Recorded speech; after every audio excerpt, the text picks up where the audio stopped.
Historiquement Vôtre, l'émission qui remonte aux origines de notre quotidien. Et longtemps, notre quotidien, du temps des premiers James Bond, c'était le microfilm. D'où ça vient le microfilm, David Castello-Lopez? Oui, je ne sais pas si vous êtes d'accord, mais les gens, ils ont tendance, quand même, une tendance dingue, je trouve, à oublier les informations qui les intéressent pas. Hein. Par exemple, il y a quelques semaines, je vous ai parlé de mon mémoire de DEA. Je vous ai révélé le sujet de ce mémoire.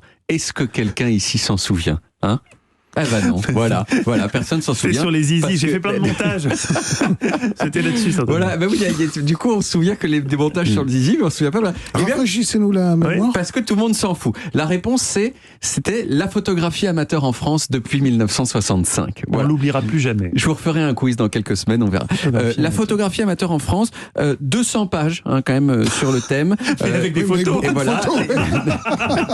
Non, mais assez peu, en fait. Et une de mes sources principales pour ce mémoire, c'était les vieux journaux. Et donc, pendant des mois de ma vie, j'ai passé mes journées enfermé à la Bibliothèque nationale de France à utiliser des microfilms. Tout le monde voit bien ce dont je parle quand je parle de microfilm. Hein. Moi, non. Le microfilm, c'est tout simplement en fait une méthode qui consiste à prendre en photo les pages d'un livre ou d'un magazine de façon à en conserver le contenu sous forme 1, miniature, et 2, facilement reproductible. Et il y a une quantité fabuleuse d'archives dans le monde qui, encore aujourd'hui, sont conservés sur microfilm ou sur microfiches, c'est une autre variante, on peut le mettre encore plus, c'est sur des petits carrés comme ça où on a toutes les pages d'un livre. Et pour ceux qui connaissent, il y a un folklore du microfilm qui fait très guerre froide et que j'aime beaucoup. Ça se présente sous la forme d'une bobine qui fait à peu près 10 cm sur 10, qu'on enclenche dans une grosse machine qui ressemble un peu à un jeu d'arcade du genre de ceux qu'il y avait dans les cafés quand on était petit, peut-être surtout quand Olivier était petit. Moi, il n'y en avait plus beaucoup quand j'étais petit.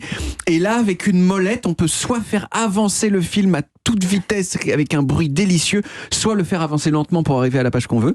L'image, elle est projetée sur une table lumineuse et on a comme ça un accès direct à la liste des modèles d'appareils photo proposés par la Fnac en 1977. Et du coup, on est content, vous voyez.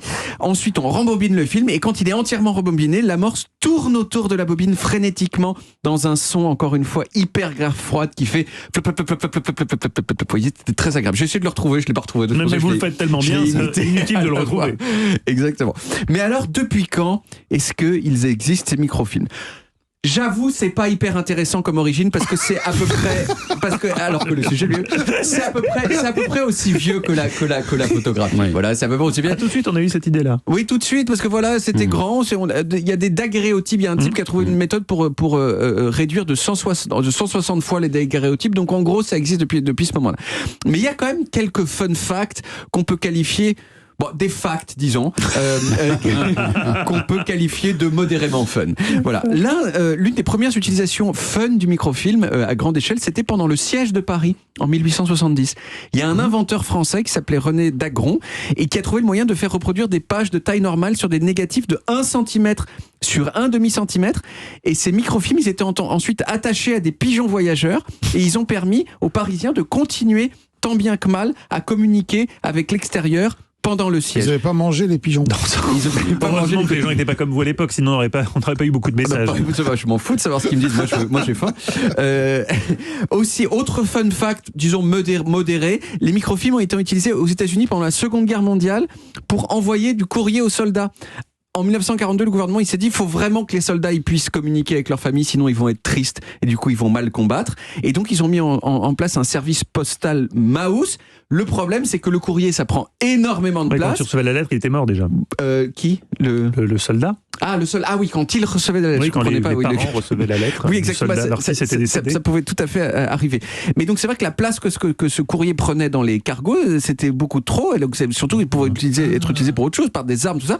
Et donc on s'est dit, attends, si on met le courrier sur des microfilms, on va gagner une place de dingue. Et c'est ce qu'ils ont fait. Les lettres, elles étaient photographiées, elles étaient envoyées en Europe et en Asie sous forme beaucoup plus petite, et puis elles étaient réimprimées sur du papier pour les soldats.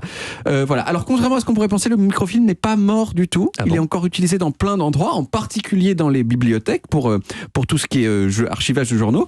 Non seulement parce que toutes les archives ne sont pas encore numérisées, mais aussi parce que les microfilms, ils ont une longévité de dingue.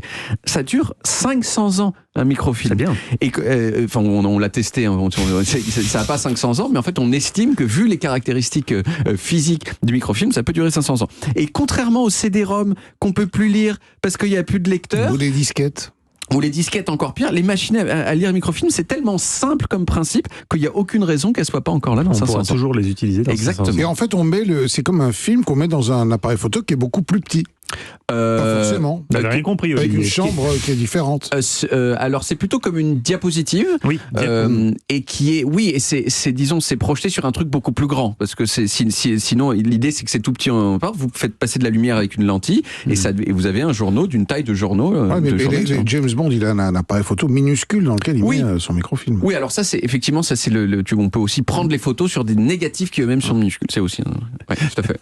Visiblement, Stéphane s'en fout en revanche. Mais Olivier, vous êtes passionné par cette histoire de microfilm. mais oui. Quel est le titre de mon mémoire?